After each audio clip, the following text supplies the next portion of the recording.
Okay. प्यारे विद्यार्थियों, अज ਆਪਾਂ 8ਵੀं जमात के सिलेबस ਵਿੱਚ लगी गुलाब की फसल कविता की प्रसंग सहित व्याख्या करांगे। बड़ी इंपॉर्टेंट कविता है और पूरा सिख इतिहास का नक्शा सरदार हरभजन सिंह हुंदल जिहड़े इस कविता के रचनहार ने उन्होंने बहुत बरीकी दे विच बड़ी खूबसूरती नाल सिख इतिहास का नक्शा खिंचिया।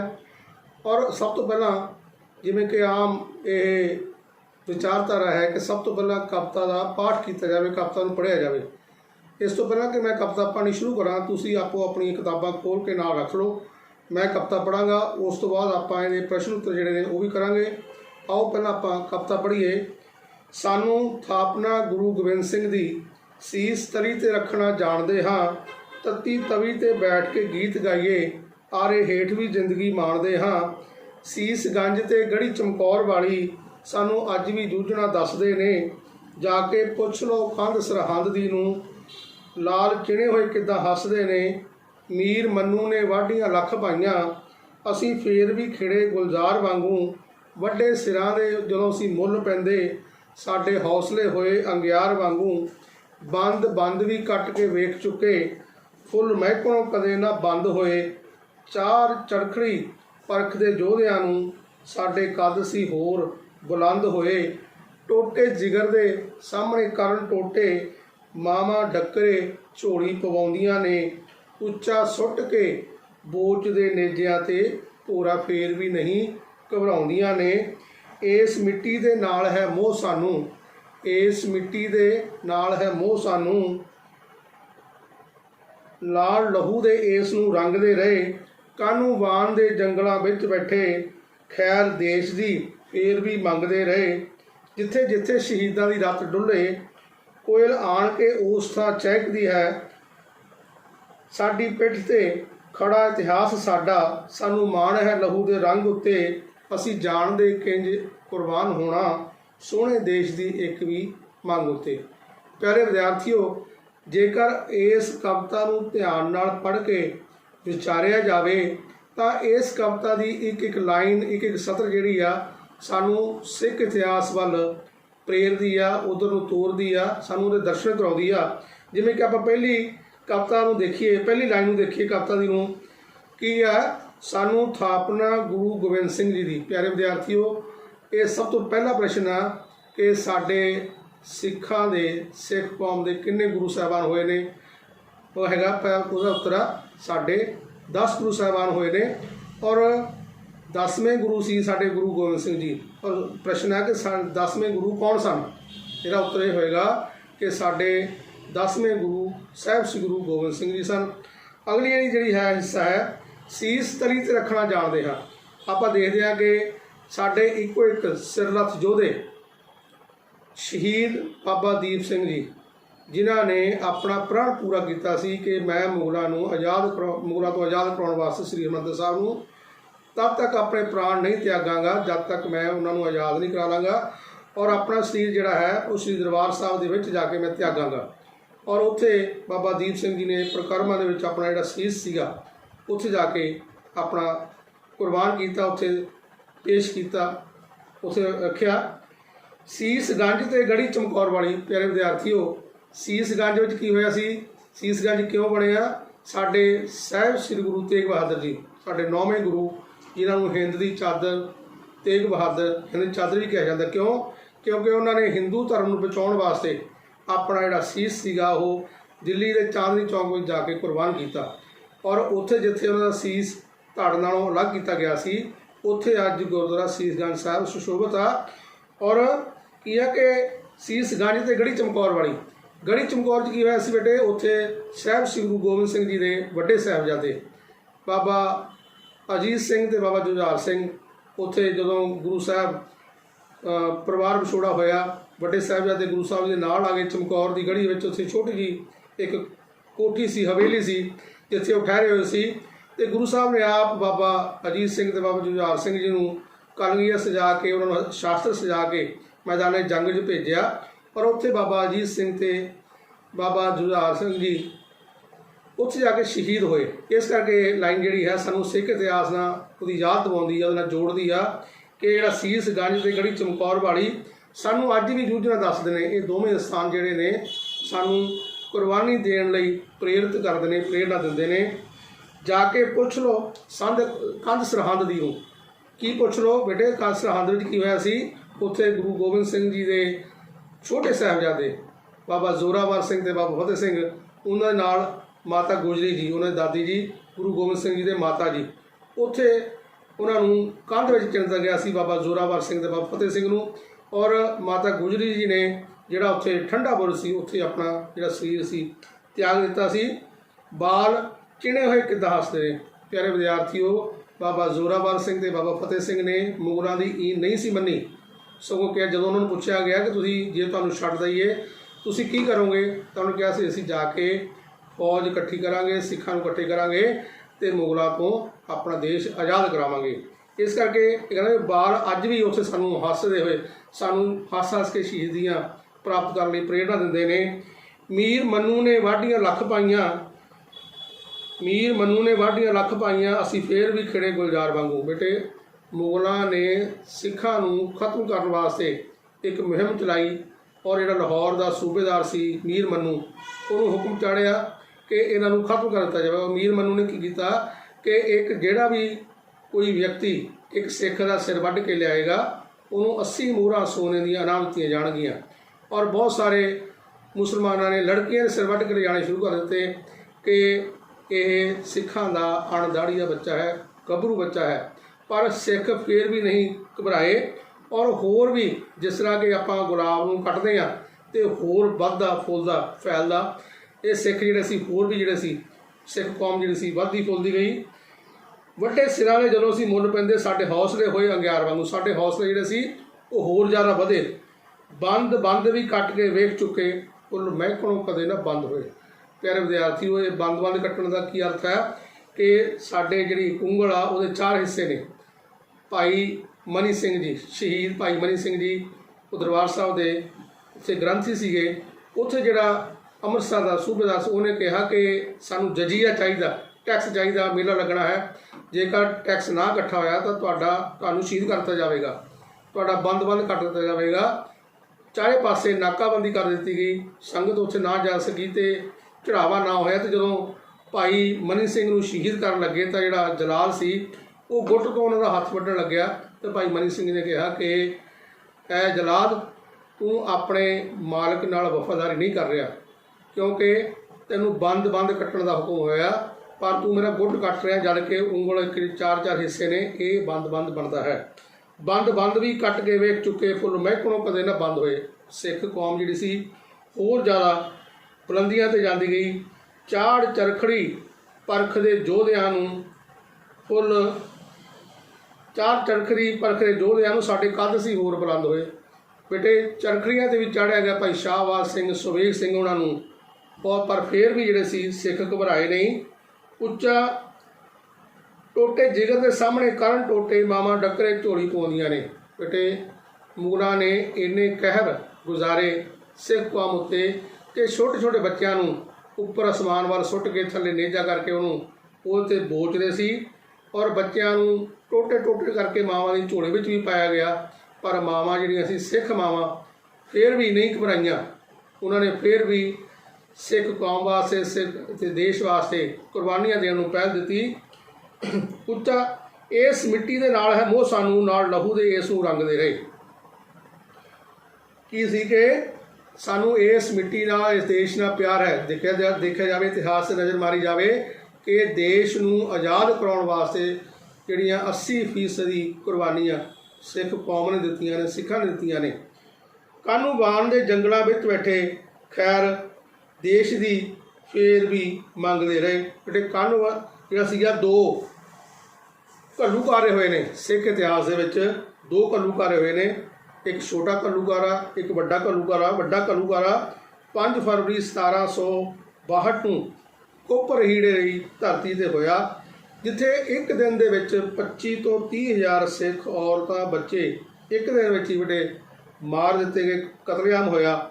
ਉੱਥੇ ਪੰਜਾਬ ਸਰਕਾਰ ਵੱਲੋਂ ਕੋਪਰ ਦੀ ਧਰਤੀ 'ਤੇ ਇੱਕ ਵੱਡਾ ਘੱਲੂਘਾਰਾ ਦੀ ਯਾਦਗਾਰ ਬਣਾਈ ਗਈ ਆ। ਇਸ ਤਰ੍ਹਾਂ ਜਿਹੜਾ ਛੋਟਾ ਘੱਲੂਘਾਰਾ ਬੇਟੇ ਗੁਜਰਾਂਵਾਲਾ ਵਿੱਚ ਦਲ ਖਾਲਸਾ ਸਰਦਾਰ ਜੱਸਾ ਸਿੰਘ ਆਹਲੂਵਾਲੀਆ ਦੀ ਵਿਚਕਾਰ ਅਹਿਮਦ ਸ਼ਾਹ ਦੁਰਾਨੀ ਦੇ ਵਿਚਕਾਰ ਘਮਾਸਾਨ ਦਾ ਯੁੱਧ ਹੋਇਆ ਔਰ ਉੱਥੇ ਜਸਪਤ ਰਾਏ ਜਿਹੜਾ ਸੀਗਾ ਉਸ ਦਾ ਸੂਬੇਦਾਰ ਉਹ ਮਾਰਿਆ ਗਿਆ ਸੀਗਾ।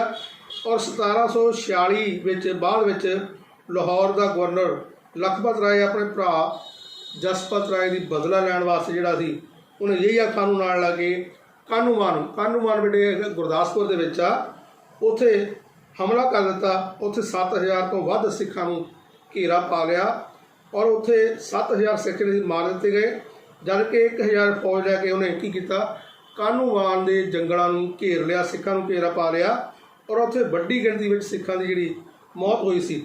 ਇਸੇ ਕਰਕੇ ਜਿਹੜਾ ਕਵੀ ਲਿਖਦਾ ਕਿ ਕਾਹਨੂੰਵਾਨ ਦੇ ਜੰਗਲਾਂ ਵਿੱਚ ਬੈਠੇ ਖੈਰ ਦੇਸ਼ ਦੀ ਫੇਰ ਵੀ ਮੰਗਦੇ। ਉੱਥੇ ਭੁੱਖਣ ਭਾਣੇ ਕਈ ਮਹੀਨੇ ਉਹਨਾਂ ਨੂੰ ਉੱਥੇ ਖਾਣ ਨੂੰ ਕੁਝ ਨਹੀਂ ਮਿਲਿਆ, ਪਰ ਜਿਹੜੇ ਸਿੱਖ ਕੌਮ ਸੀ, ਜਿਹੜੇ ਸਿੱਖ ਸੀ, ਸਿਰਲੱਥ ਯੋਧੇ ਸੀ, ਉਹ ਫਿਰ ਵੀ ਦੇਸ਼ ਦੀ ਖੈਰ ਮੰਗਦੇ ਰਹੇ।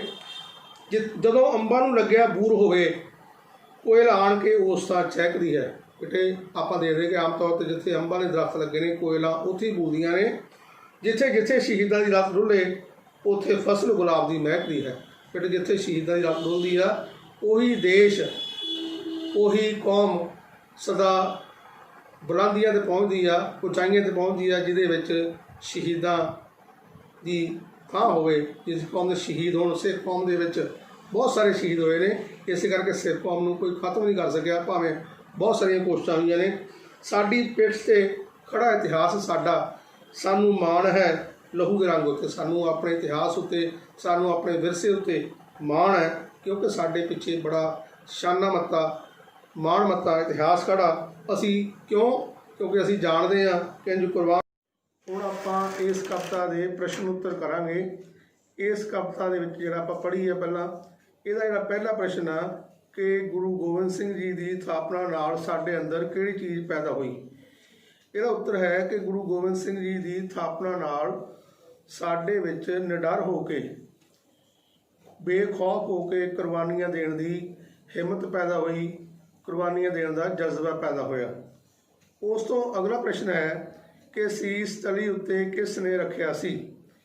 ਇਹਦਾ ਉੱਤਰ ਹੈ ਬੇਟੇ ਬਾਬਾ ਦੀਪ ਸਿੰਘ ਜੀ ਸ਼ਹੀਦ ਸ੍ਰੀ ਹਰਿਮੰਦਰ ਸਾਹਿਬ ਦੀ ਰਾਖੀ ਲਈ ਅਤੇ ਉੱਥੇ ਪੁੱਜ ਕੇ ਸ਼ਹੀਦੀ ਦੇਣ ਦੀ ਜਿਹੜੀ ਉਹਨਾਂ ਦੀ ਪ੍ਰਤਿੱਗਿਆ ਸੀ, ਜਿਹੜਾ ਉਹਨਾਂ ਨੇ ਵਚਨ ਕੀਤਾ ਸੀ, ਉਹ ਵਚਨ ਪੂਰਾ ਕਰਨ ਲਈ ਉਹਨਾਂ ਨੇ ਆਪਣਾ ਸੀਸ ਤਲੀ 'ਤੇ ਰੱਖਿਆ ਸੀ। ਕਿਉਂਕਿ ਉਹਨਾਂ ਨੂੰ ਮੌਤ ਨੇ ਮਿਹਣਾ ਮਾਰਿਆ ਸੀ ਕਿ ਸਿੰਘਾ ਤੂੰ ਤਾਂ ਇਹ ਪ੍ਰਤਿੱਗਿਆ ਕੀਤੀ ਸੀ ਕਿ ਮੈਂ ਆਪਣਾ ਸੀਸ ਗੁਰੂ ਦੇ ਚਰਨਾਂ 'ਚ ਭੇਟ ਕਰਾਂਗਾ, ਪਰ ਤੂੰ ਪਹਿਲਾਂ ਹੀ ਤੇਰਾ ਜਿਹੜਾ ਸੀਸ ਆ ਉਹ ਧੜ ਨਾਲੋਂ ਅਲੱਗ ਹੋ ਗਿਆ। ਅਤੇ ਉਹਨਾਂ ਨੇ ਕਿਹਾ ਸੀ ਕਿ ਉਹਨਾਂ ਨੇ ਸੀਸ ਤਲੀ 'ਤੇ ਰੱਖ ਕੇ ਕਿਹਾ ਕਿ ਮੈਂ ਆਪਣਾ ਸੀਸ ਆਪਣੇ ਗੁਰੂ ਦੇ ਚਰਨਾਂ ਵਿੱਚ ਸ੍ਰੀ ਹਰਿਮੰਦਰ ਸਾਹਿਬ ਵਿਖੇ ਜਾ ਕੇ ਹੀ ਭੇਟ ਕਰਾਂਗਾ।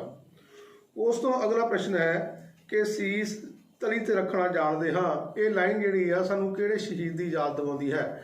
ਇਹਦਾ ਉੱਤਰ ਹੈ ਇਹ ਲਾਈਨ ਜਿਹੜੀ ਹੈ ਕਵਿਤਾ ਦੀ ਸਾਨੂੰ ਅਨੋਖੇ ਸ਼ਹੀਦ ਸਿਰਲੱਥ ਯੋਧੇ ਸ਼ਹੀਦ ਬਾਬਾ ਦੀਪ ਸਿੰਘ ਜੀ ਦੀ ਯਾਦ ਦਿਵਾਉਂਦੀ ਹੈ।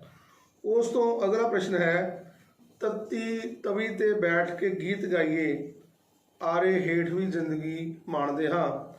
ਇਹ ਜਿਹੜੀ ਤੁਕ ਹੈ ਕਵਿਤਾ ਦੀ ਸਤਰ ਹੈ, ਇਹਦੇ ਵਿੱਚੋਂ ਜਿਹੜਾ ਪ੍ਰਸ਼ਨ ਹੈ ਬਣਦਾ ਕਿ ਤੱਤੀ ਤਵੀ 'ਤੇ ਕੌਣ ਬੈਠਾ ਸੀ। ਬੇਟੇ ਆਪਾਂ ਸਾਰੇ ਜਾਣਦੇ ਹਾਂ ਕਿ ਤੱਤੀ ਤਵੀ 'ਤੇ ਸਾਡੇ ਪੰਚਮ ਪਾਤਸ਼ਾਹ ਸ਼ਹੀਦਾਂ ਦੇ ਸਰਤਾਜ, ਜਿਨ੍ਹਾਂ ਨੂੰ ਸ਼ਹੀਦਾਂ ਦੇ ਸਰਤਾਜ ਕਿਹਾ ਜਾਂਦਾ, ਸਾਹਿਬ ਸ੍ਰੀ ਗੁਰੂ ਅਰਜਨ ਦੇਵ ਜੀ ਤੱਤੀ ਤਵੀ 'ਤੇ ਬੈਠੇ ਸਨ। ਉਸ ਤੋਂ ਅਗਲਾ ਜਿਹੜਾ ਪ੍ਰਸ਼ਨ ਹੈ ਕਿ ਆਰੇ ਹੇਠ ਵੀ ਜ਼ਿੰਦਗੀ ਮਾਣਦੇ ਹਾਂ, ਆਰੇ ਨਾਲ ਕੌਣ ਚੀਰਿਆ ਗਿਆ ਸੀ। ਬੇਟੇ ਆਪਾਂ ਇਹ ਗੱਲ ਵੀ ਸਾਰੇ ਜਾਣਦੇ ਜਿਹੜੇ ਸਿੱਖ ਇਤਿਹਾਸ ਨਾਲ ਵਾਵਸਤਾ ਨੇ ਕਿ ਜਦੋਂ ਸਾਹਿਬ ਸ੍ਰੀ ਗੁਰੂ ਤੇਗ ਬਹਾਦਰ ਜੀ, ਜਿਨ੍ਹਾਂ ਦਾ ਆਪਾਂ 400 ਸਾਲਾ ਮਨਾ ਰਹੇ ਹਾਂ, ਜਦੋਂ ਉਹਨਾਂ ਨੂੰ ਚਾਂਦਨੀ ਚੌਕ ਵਿੱਚ ਸ਼ਹੀਦ ਕੀਤਾ ਗਿਆ ਤਾਂ ਉਹਨਾਂ ਦੇ ਨਾਲ ਭਾਈ ਮਤੀ ਦਾਸ, ਭਾਈ ਸਤੀ ਦਾਸ, ਭਾਈ ਦਿਆਲਾ ਜੀ ਸਿੰਘ ਸਨ ਅਤੇ ਭਾਈ ਮਤੀ ਦਾਸ ਨੂੰ ਆਰੇ ਨਾਲ ਚੀਰਿਆ ਗਿਆ ਸੀ। ਉਸ ਤੋਂ ਅਗਲਾ ਪ੍ਰਸ਼ਨ ਹੈ ਕਿ ਸੀਸਗੰਜ ਵਿੱਚ ਕੀ ਹੋਇਆ ਸੀ। ਸੀਸਗੰਜ ਸਾਹਿਬ ਉਹ ਸਥਾਨ ਹੈ ਜਿੱਥੇ ਗੁਰੂ ਤੇਗ ਬਹਾਦਰ ਜੀ ਨੇ ਧਰਮ ਲਈ, ਹਿੰਦੂ ਧਰਮ ਨੂੰ ਬਚਾਉਣ ਲਈ, ਭਾਵੇਂ ਕਿ ਅੱਜ ਸਿੱਖ ਧਰਮ ਉੱਤੇ ਬਹੁਤ ਸਾਰੇ ਹਮਲੇ ਹੋ ਰਹੇ ਨੇ, ਪਰ ਗੁਰੂ ਤੇਗ ਬਹਾਦਰ ਜੀ ਨੇ ਹਿੰਦੂ ਧਰਮ ਨੂੰ ਬਚਾਉਣ ਲਈ ਆਪਣਾ ਸੀਸ ਕੁਰਬਾਨ ਕਰ ਦਿੱਤਾ ਸੀ। ਇਸੇ ਕਰਕੇ ਸਾਹਿਬ ਸ੍ਰੀ ਗੁਰੂ ਤੇਗ ਬਹਾਦਰ ਜੀ ਨੂੰ हिंद की चादर भी कहा जाता है। उस तो अगला जिहड़ा प्रश्न है कि चमकौर की गढ़ी विच कौन जूझिया सी। इसका उत्तर है कि साहिब श्री गुरु गोबिंद सिंह जी जिहड़े सिखां दे 10वें गुरु होए ने, उन्हां दे वड्डे साहिबजादे बाबा अजीत सिंह जी ते बाबा जुझार सिंह जी मुट्ठी भर ਸਿੰਘਾਂ ਦੇ ਨਾਲ ਮੁਗਲਾਂ ਦੀ बहुत ਵੱਡੀ फौज ਦੇ ਨਾਲ ਉੱਥੇ ਲੜੇ ਤੇ ਉੱਥੇ ਉਹਨਾਂ ਨੇ ਸ਼ਹੀਦੀ ਪ੍ਰਾਪਤ ਕੀਤੀ। ਉਸ ਤੋਂ ਅਗਲਾ ਪ੍ਰਸ਼ਨ ਹੈ ਕਿ ਸਰਹੰਦ ਦੀ ਕੰਧ ਬਾਰੇ ਤੁਸੀਂ ਕੀ ਜਾਣਦੇ ਹੋ। ਸਰਹੰਦ ਦੀ ਕੰਧ ਬੇਟੇ ਸਾਰੇ ਜਾਣਦੇ ਆਪਾਂ कि सरहंद की कंध एक इतिहासक कंध है और सरहंद दे विच जिथे बाबा जोरावर सिंह बाबा फतेह सिंह जी ने मुगलों की ईन नूं ना मनदियां नहीं मनी अते उन्हां नूं जिहड़ा सूबा सरहंद सी वजीर खान उन्हें कंध दे विच चुनवा दिता सी। और माता गुजरी जी जिहड़े उन्होंने दादी जी सी गुरु गोबिंद सिंह जी दे माता जी सी, उन्होंने ठंडे दे बुरज दे विच अपना जिहड़ा सी शरीर उत्थे त्यागिया सी। मीर मन्नू कौन सी, उसने किस दियां वाढियां पाईयां सन। ये प्रश्न बड़ा इंपॉर्टेंट आ कि मीर मन्नू जिहड़ा लाहौर का सूबेदार सी, उन्होंने मुगल सरकार ने यह हुक्म दिता कि सिखां नूं खत्म कर दिता जाए। और उसने की कीता, ये हुक्म लाता कि जिहड़ा भी व्यक्ति सिख का सिर वढ के लैके आएगा उसनूं 80 मोहरां जिहड़ियां ने वो इनाम दियां दित्तियां जाणगियां। जिहड़ियां ये वाढियां सी मीर मन्नू ने पाईयां सन। बेटे अगला है कि चमकौर की गढ़ी में कौन शहीद होया सी। चमकौर की गढ़ी दे विच बाबा अजीत सिंह जी ते बाबा जुझार सिंह जी शहीद होए सी। फिर इस तो जी वड्डी गल है कि घल्लू घारे तो की भाव है। बेटे घल्लू घारे तो भाव है कि वड्डी गिणती विच निहत्थे लोगों का मारे जाना। सिख कौम दे जिवें पहलां भी गल कीती कि 2 वड्डे घल्लू घारे होए ने। जिहड़ा वड्डा घल्लूघारा सी वो 5 फरवरी 1762 नूं घुपरहीड़ा मलेरकोटले विखे होया सी। तुहानूं सारिਆਂ ਨੂੰ ਇਹ ਗੱਲ याद होनी चाहिए आ क्योंकि इत्थे 25 तो 30 हज़ार ये इतिहास ये गल कहता कि 25 तो 30 हज़ार सिख औरतां ते बच्चे एक दिन विच ही मुगल फौजां वल्लों घेर के मार दिते गए सन। उत्थे जिहड़ी आ यादगार बनी आपां पहलां भी गल कीती आ। इस तरह दा छोटा घल्लूघारा ये गुजरांवाला पाकिस्तान दे विच अजकल उत्थे दल खालसा के सरदार जस्सा सिंह आलूवालिया की अहमद शाह दुरानी विचकार घमासान का युद्ध होया सी। और उस तो बाद की होया कि उत्थे उन्होंने उत्थे जिहड़ा भरा सी जसपत राय वो मारिया गया सी। और जसपत राय का जिहड़ा भरा सी लखपत राय उन्हें फिर कानूवान के जंगलों के विच जिहड़ा गुरदासपुर दे विच आ उत्थे आके सिखां नूं घेरा पा लिया वड्डी फौज लैके। और उत्थे जिहड़े 7000 जिहड़े सी सिख फौजां वो उन्हां नाल मुकाबला होया ते काफ़ी समा उन्होंने घेरा पा के रखा गया। भुखण भाणे सिख लड़ते रहे तो शहीद होंदे रहे। इस तरह जिहड़ा सी ये वड्डा घल्लूघारा सी। उस तो अगला जिहड़ा प्रश्न है कि चरखड़ी उत्ते किस नूं चाढ़िया गया सी। भाई सुबेग सिंह ते उसदे पुत्र शाहबाज सिंह वर्गे अनेक सूरमिਆਂ ਨੂੰ ਜ਼ਾਲਮ मुगलों ने चरखड़ियां ते चाढ़ के शहीद किया सी। और अगला प्रश्न जिहड़ा है कि सानू मिट्टी नाल किस नूं मोह है। सिखां नूं अपने देश की मिट्टी नाल प्यार है। इस करके वो कानूवान के जंगलों में बह के नादर शाह ते अहमद शाह अब्दाली वर्गियां दियां फौजां नाल टक्करां लैंदे रहे अते खून बहाउंदे रहे। बेटे आपां पहलां भी गल करके हटे कि सिख कौम ने सिखां ने पंजाबियों ने देश नूं आज़ाद कराउण वास्ते 80% जिहड़ियां कुर्बानियां दित्तियां। इस तरह ये जिहड़ी कविता है गुलाब की फसल सरदार हरभजन सिंह हुंदरों ने जी लिखी आ। इस कविता दे विच इस पूरे सिख इतिहास नूं निरूपण किया गया। जो आपां कविता पढ़ते हैं कि सारा जिहड़ा इतिहास है ये साडियां अखां दे सामने जिउंदा हो जाता सजिंद हो जाता। बेटे मैनूं आस है कि तुहानूं ये साडी जिहड़ा आपां लैसन कीता ये तुहानूं पसंद आएगा। इस नूं तुसीं वध तो वध शेयर भी करना और चैनल नूं सबसक्राइब भी करना क्योंकि ये जिहड़ा चैनल है ये उत्ते पंजाबी व्याकरण और 8वीं 9वीं 10वीं के जिहड़े पाठ ने उन्हां दा जिहड़ा विधि है वो सारे करके असीं इत्ते वीडियोज़ पाउण दा साडा उपराला है ताकि माँ बोली का वध तो वध प्रचार ते प्रसार हो सके और विद्यार्थियों नूं जिहड़े नॉन पंजाबी ने उन्हां नूं भी लाभ हो सके। ਤੁਹਾਡਾ ਬਹੁਤ ਬਹੁਤ ਧੰਨਵਾਦ।